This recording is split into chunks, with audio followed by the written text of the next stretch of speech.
ଭକ୍ତ ସାଲବେଗ। ସାଲବେଗ ଜଣେ ମୁସଲମାନ ଥିଲେ। ମା ତାଙ୍କର ଥିଲେ ହିନ୍ଦୁ ବ୍ରାହ୍ମଣ ଘରର ଝିଅ। ପିତା ଥିଲେ ମୁସଲମାନ। କୁହାଯାଏ ତାଙ୍କର ବାପା ତାଙ୍କ ମାଆଙ୍କୁ ବଳପୂର୍ବକ ଉଠାଇ ନେଇ ବିବାହ କରିଥିଲେ।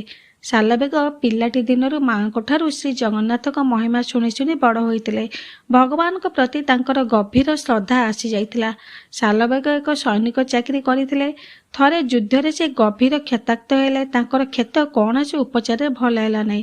ଜୀବନ ମୃତ୍ୟୁ ସହ ଲଢ଼ୁଥାନ୍ତି ସେ।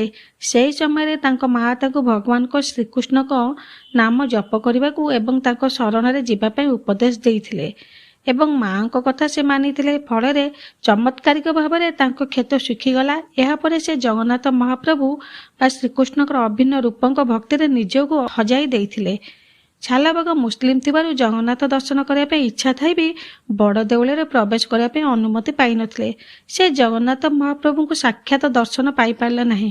କିନ୍ତୁ ପ୍ରତିବର୍ଷ ପୁରୀ ରଥଯାତ୍ରା ସମୟରେ ସାଲବେଗ ଜଗନ୍ନାଥଙ୍କ ଦର୍ଶନ କରିବା ପାଇଁ ଯେତେ ଥର ଇଚ୍ଛା କରୁଥିଲେ ପ୍ରତିଥର କୌଣସି କାରଣବଶତଃ ପୁରୀ ଆସିପାରୁନଥିଲେ। ଥରେ ଦୃଢ଼ ସଂକଳ୍ପ ନେଇ ସାଲବେଗ ରଥଯାତ୍ରା ସମୟରେ ମହାପ୍ରଭୁଙ୍କ ଦର୍ଶନ ନିମନ୍ତେ ବାହାରିଲେ। କିନ୍ତୁ ରାସ୍ତାରେ ଫସିଗଲେ ସେ। କାନ୍ଦି ପକାଇଥିଲେ ସେ ଏବଂ ଜଗତନାଥ ଶ୍ରୀ ଜଗନ୍ନାଥ ମହାପ୍ରଭୁଙ୍କୁ ପ୍ରାର୍ଥନା କରିଲେ, ହେ ପ୍ରଭୁ, ମୋତେ ଦର୍ଶନ କରିବାର ସୁଯୋଗ ଦିଅନ୍ତୁ। ସାଲବେଗଙ୍କ କରୁଣ ନିବେଦନରେ ତିନି ଠାକୁରଙ୍କ ରଥ ଗଡ଼ୁ ଗଡ଼ୁ ହଠାତ୍ ଶ୍ରୀ ଜଗନ୍ନାଥଙ୍କ ନନ୍ଦିଘୋଷ ଅଟକି ଯାଇଥିଲା।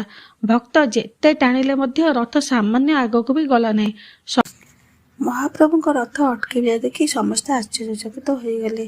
ସାଲବେଗ ଆସୁଥାନ୍ତି। ସାଲବେଗ ଯେମିତି ରଥ ପାଖରେ ପହଞ୍ଚି ଯାଇଛନ୍ତି, ମହାପ୍ରଭୁଙ୍କ ରଥ ପୁଣି ଥରେ ଗଡ଼ିବାକୁ ଲାଗିଲା। ଆଜି ବି ପ୍ରତିବର୍ଷ ରଥଯାତ୍ରାରେ ପୁରୀ ବଡ଼ଦାଣ୍ଡରେ ଥିବା ସାଲବେଗ ମନ୍ଦିର ପାଖରେ ମହାପ୍ରଭୁଙ୍କ ରଥ କ୍ଷଣିକ ପାଇଁ ଅଟକିଯାଏ।